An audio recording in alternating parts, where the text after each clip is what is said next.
We're safe now.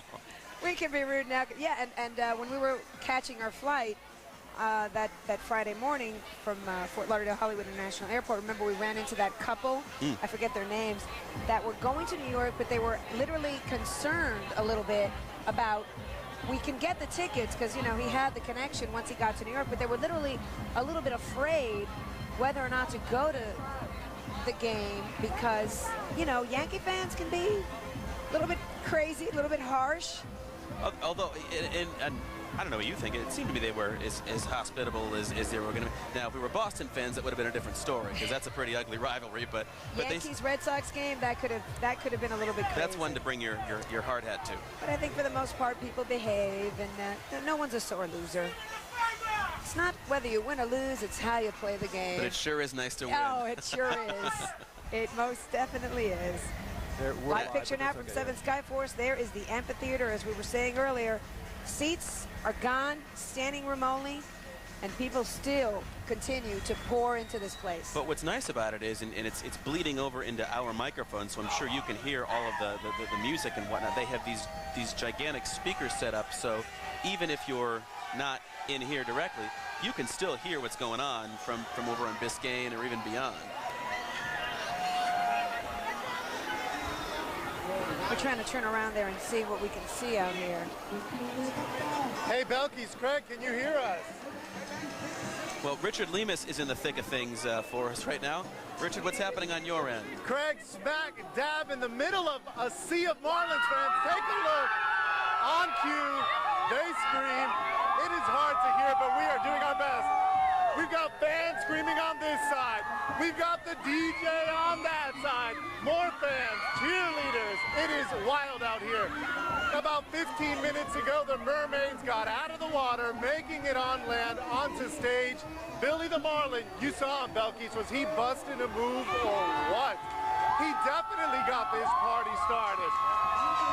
And when this crowd found out the secret of the day, which had to be the national anthem and who was singing it, when they found out it was Carlos Ponce, I couldn't even hear myself think. What a loud amount of noise they were making. Let's go ahead and zoom you right into the thick of it all. We have thousands and thousands of Marlins fans out here. Belkis, you said it best, standing room only. Just a couple of empty seats in the front where dignitaries will be, like Alex Pinellas, Mayor Manny Diaz, Jack McKeon, of course, is going to be on stage. Josh Beckett, Mike Lowell, we could told you arrived about maybe 15, 20 minutes ago. These folks just got a peek at them, and they went crazy. Again, we're going to stand post. As soon as we get anything else, any more activity out here, we're going to bring it to you. But one more time, let's show you the crowd. Thousands and thousands of fans saying thank you to their Florida Marlins. Belkis, Craig, I'm going to send it back up to you. All right, Richard.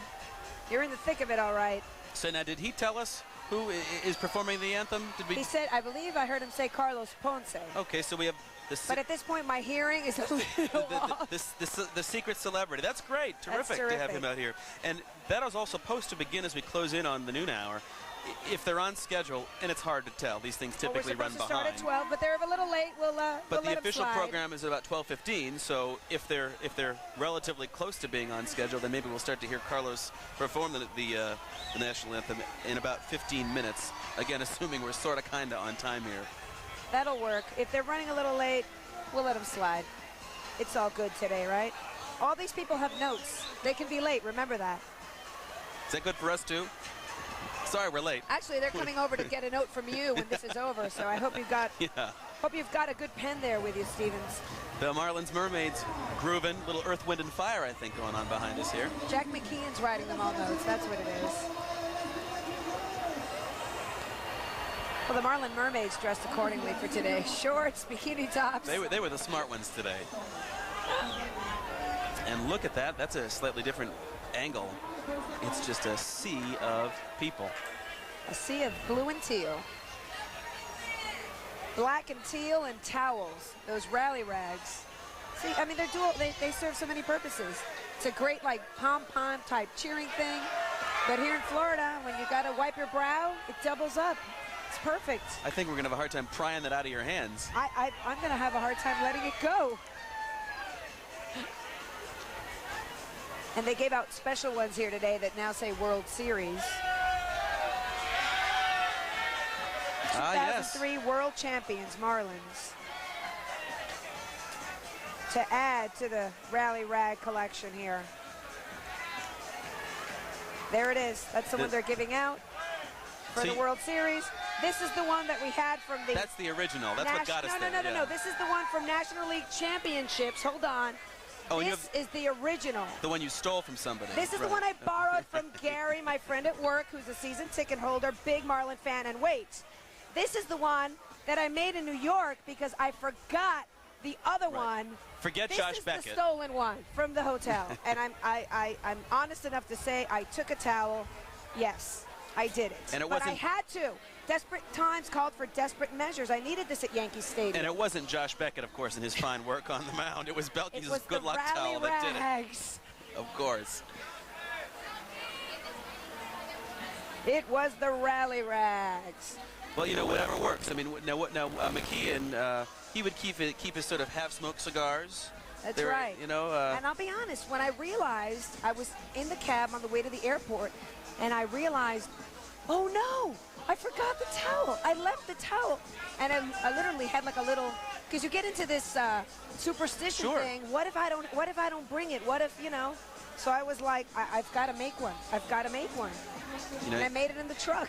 you don't want to test out whether superstition is worth anything on a day like Game 6. A lot of the players have their own superstitions. Right. You know, the patches on the pants. The you know, these particular pair of socks or whatever else. And like you said, Jack has his whole cigar thing. But when something starts to work, you just kind of want to stay with it just in case. Call me crazy if you want, but if it works, it works. That was the case with the towel. And I'm sure 7 News got billed for it, so it's all good.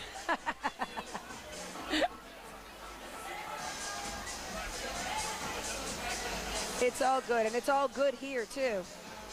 Another live picture from 7 Skyforce.